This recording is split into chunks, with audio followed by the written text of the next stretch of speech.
up guys, how are you doing today? Welcome back to this YouTube channel. It's your guy Igor here, coming at you live from Lake Louise in a video where I'm going to tell you how much you can expect making as an international student and of course how to succeed as an international student in Canada. Let me give some background on where I am and who I am for those of you who are new to this channel. Currently I am located in one of the most epic places. It's Lake Louise, one of the most famous places in Canada where all the tourists and everyone comes here to take some awesome selfies to post them on Instagram and whatnot.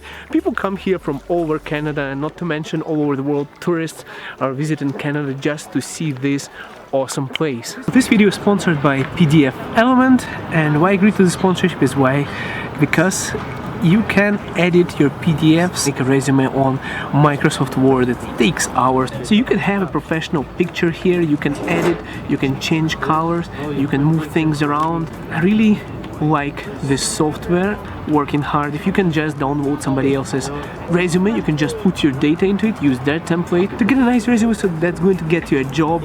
So check out those links, 40% off. I came to Canada as an international student myself, guys, and now I'm a permanent resident, living, working in Canada. I did my immigration through studying here, and I have lots of things that I want to share with you. How much can you make as an international student? Well, I would say you would probably start working at a minimum wage. You're allowed to work only 20 hours a week on a study permit off campus, and of course if you're planning to work on campus, which I do encourage you, you can work more hours than 20 hours. So make sure, if you are, once you're in Canada, right away at your school, go to your campus, go to the reception and talk to those guys. Be one of the first people to apply for jobs that are open there.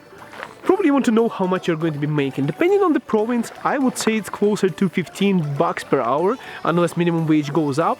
And multiply that by 20 and hours a week, that's how much you're going to be making a week. So it's not too much, but it's something that would definitely help you support yourself while you're studying.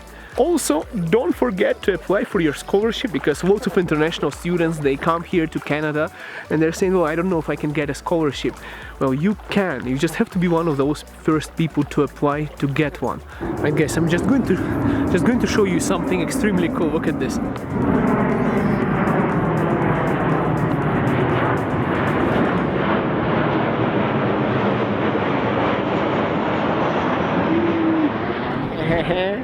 This is Calgary. Guys, I just want to tell you, for being successful as an international student, it's very important to be optimistic and enjoy your life.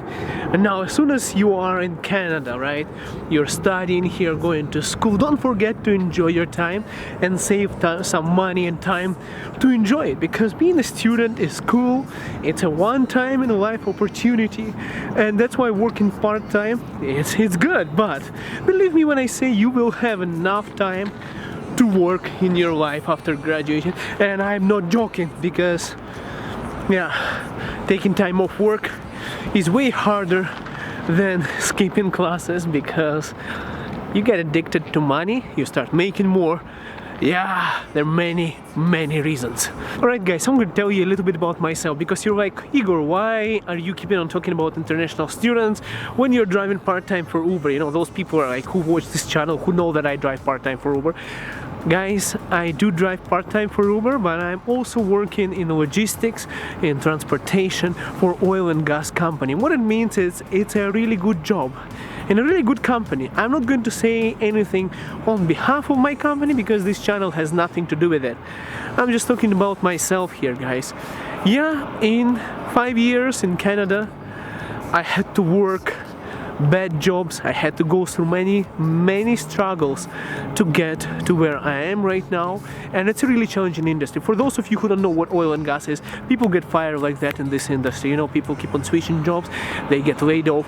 Oil goes up, oil goes down, everything switches around. But what I do say is, it's not easy to get in, and it takes some effort. Just for you to understand that I've been through all of these situations, working my way where I couldn't find any jobs, to getting any kind of jobs, working part-time, working full-time, and starting from door-to-door sales in St. Catharines at Niagara Falls to warehousing jobs where I had to move boxes around to where I am right now.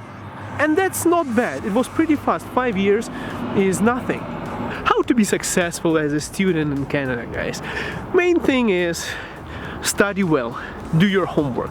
Now, if you are not as bright, like there are some students who just don't study. It's just given to them by the higher powers. They just sleep in class and they get A pluses. But if you're like me, a person who it takes time for studying, take your time to study, do all of your homeworks, don't skip classes. Most important part is to get used to Canadian system where you are like, you have to get used to it because you have to do your homework here, you have to attend classes or you're losing points. It's a different kind of system where some people are not used for testing, like doing A, B, C, D questions and answers like that.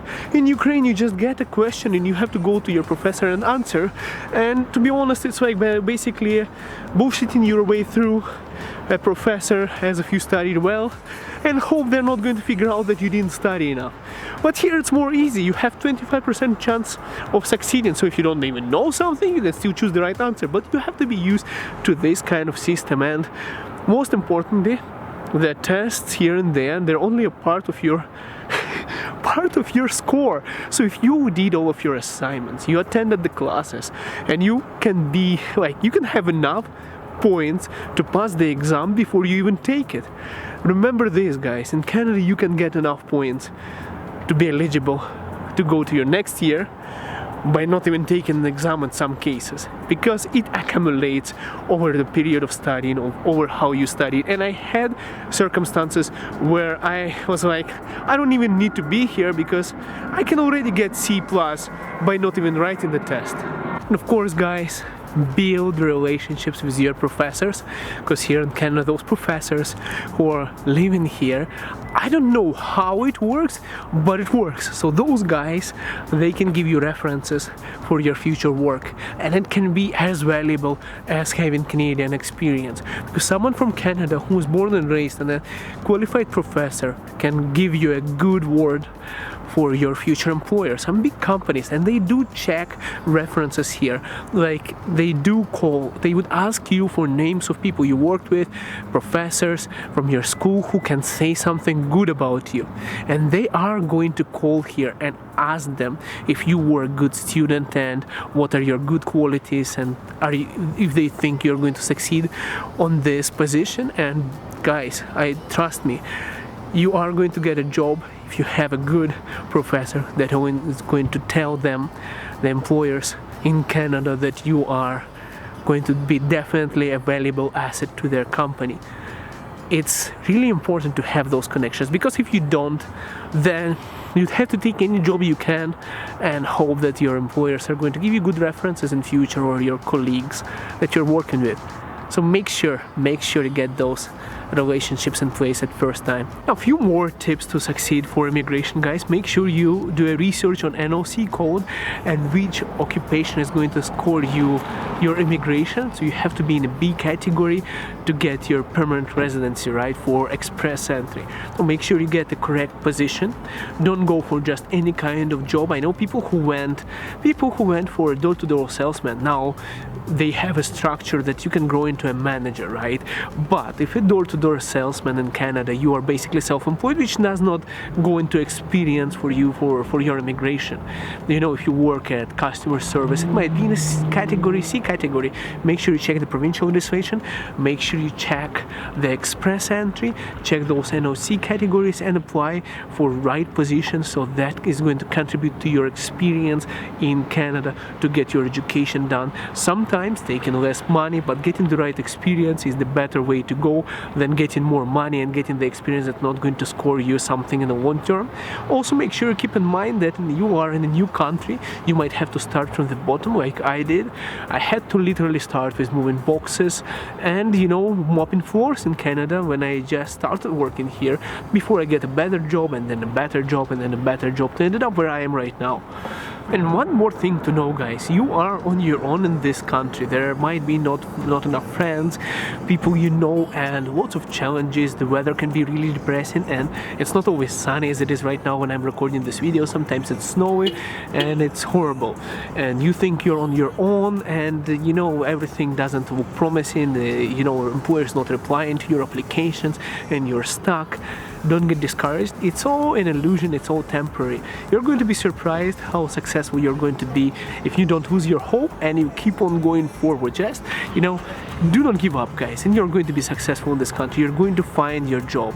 You know, the time is pressing. For example, if you just graduated as an international student and your visa is going, your time is going, and you're like on the clock, but you didn't find that B category job, and the time is running out. I've been there. It's like you're sitting on a time bomb that just counting seconds for you.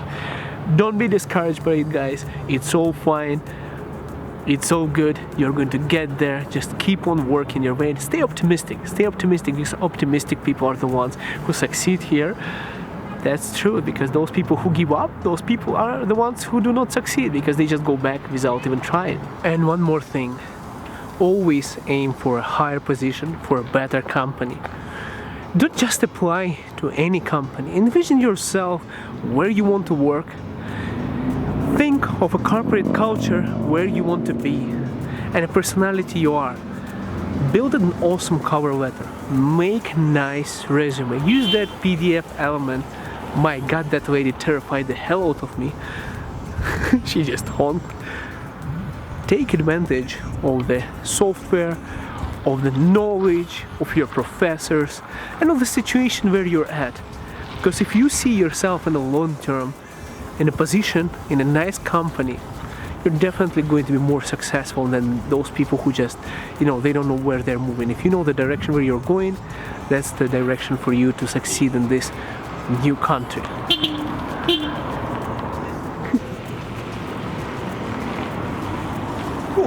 Alright, guys, support this channel by smashing the like button. Of course, guys, share your mind. God damn, another airplane. Like, this is just a spot. Look at that. Woo! Smash the like button if that airplane was huge. And of course, guys, comment. Then we'll see you in the next video. Have a good one.